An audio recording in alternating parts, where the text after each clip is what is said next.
no quiero dejar de pensar que justamente como vengo desde la militancia de derechos humanos, porque soy familiar de detenidos desaparecidos y además de una familia de trayectoria militante en derechos humanos muy amplia, entiendo que por esa razón justamente me llamó la atención cuando en el libro en concreto, mejor dicho en la propuesta, se habla desde la política de derechos humanos, pensando el trabajo como un derecho humano fundamental y ordenador de todos nuestros principios rectores de la vida. Particularmente pensaba en que esta no es menor que se parta de esta premisa, porque es el átomo que de alguna manera recorre absolutamente todo el cuerpo en el que nos movemos en esta sociedad. Digo, las políticas de derechos humanos es absolutamente todo. Cualquier cosa de la que hablemos es política de derechos humanos. Hasta la política industrial, la política laboral, la salud, cualquier cosa que pensemos, ese principio ordenador se llama derechos humanos.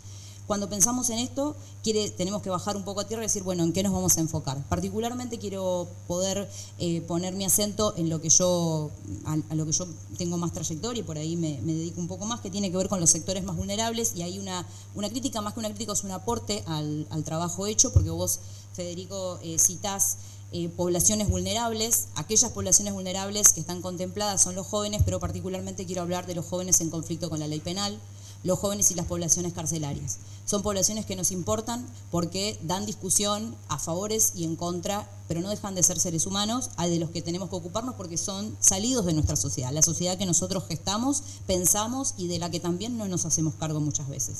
Y son también personas de las que tenemos que ocuparnos porque son materia de debate, pero sobre todo porque particularmente en lo que me tocó trabajar, entendí que no es por una cuestión de incapacidad, sino que es por falta de seguridad social que terminan, sobre todo los adolescentes, cometiendo determinados delitos. Y por ende, el poder pensar un proyecto de vida para estos jóvenes en el contexto laboral, que si de por sí para los jóvenes, como citaba más temprano una compañera, es hostil, ni hablar para las poblaciones que han pasado por situaciones de conflicto con la ley penal. Es decir, que si ya de por sí ser joven implica ser de materia de descarte o quizás tener que pasar por sumar currículum porque sí, porque sos joven y curtite, imagínate un pibe de una villa o del interior de nuestro país, porque también hay que tener en cuenta el plano nacional y federal y los contextos no son los mismos, que intente insertarse en el mercado laboral. Me parece fundamental pensar en estas poblaciones como tal, porque no hoy son adolescentes, mañana son adultos. Alrededor de estos años asciende la tasa poblacional de las cárceles a aproximadamente 150.000 personas, de las cuales apenas alcanza un 8% el total de población adolescente, pero no es menor tampoco, porque habla de un número del que no nos estamos ocupando. Yo ahí quiero plantear una cuestión que, además de lo multidisciplinario, multisectorial y multicausal de lo que habla la propuesta, es que debemos pensar la inserción laboral de estas personas, pero no desde cualquier trabajo, porque no cualquier trabajo dignifica, como decían mis compañeros y compañeras. ¿Qué quiere decir? Que por haber pasado por una situación carcelaria o determinada, vamos a condenar el trabajo. No, necesitamos poder formar, porque no creo en la palabra capacitar, porque capacidades tenemos todos, salvo las personas que tienen, las personas discapacitadas, que tienen en todo caso otra condición. Entonces pensar la capacidad me parece un poco abrumador.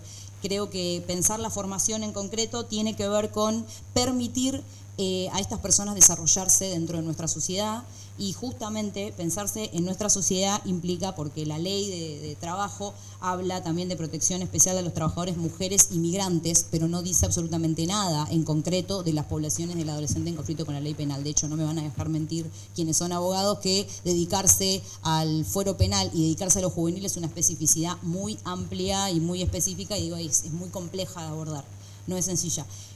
¿Por qué traigo todo esto? Porque en mi experiencia haber insertado a jóvenes implica trabajar en conjunto, en articulación institucional y territorial con todo el Estado. El Estado tiene que pensar políticas públicas no solo de gobierno, sino de Estado, que tomen a estas poblaciones, porque esto implica trabajo con los juzgados, implica trabajo desde el ámbito de la salud, desde el ámbito de la educación, desde el ámbito laboral, Entonces, el problema también de nuestro país, y un poco lo han dicho, es que funcionamos desarticuladamente, porque no estamos pensando un proyecto concreto y no estamos pensando políticas públicas desde el Estado. Entonces, si pensamos desarticuladamente, no vamos a atender al sujeto en su integralidad y en su totalidad, sino por partes. Y por ende tampoco vamos a pensar políticas públicas que aborden el pleno empleo o que intenten llegar al pleno empleo y al trabajo desde lugares efectivos y que construyan políticas en serio y que puedan dar las discusiones pero ganadas. Yo era muy pesimista al principio con la propuesta porque decía pleno empleo. Me enseñaron de alguna manera en la facultad que el pleno empleo no existe o que no es alcanzable. Yo creo que puede ser, y como buena peronista que soy, creo que tenemos que abordar esa. Desde el justicialismo nos debemos una discusión al respecto, por eso entiendo que es muy valiosa esta instancia. ¿Ya me estoy pasando de tiempo? ¿Estamos bien? Y una cosa más, algo que quería aportar que tiene que ver con que hay determinadas poblaciones jóvenes que, bueno, pueden permitirse el estudio y por ende atrasar un poco lo que significa la moratoria social, de alguna manera, ¿no? Determinados aportes. ¿Por qué? Porque quizás tienen determinadas condiciones para poder estudiar una carrera, solventarse. Así todo, hoy por hoy, la mayoría de los jóvenes que estudian deben trabajar.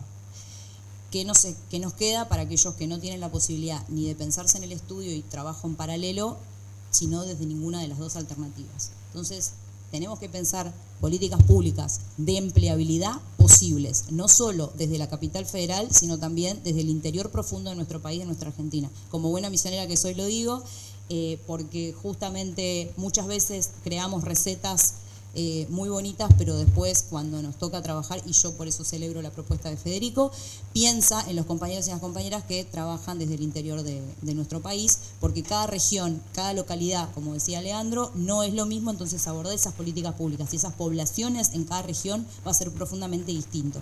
Así que, bueno, dicho esto, no agradecer y a disposición para todo lo que se necesite.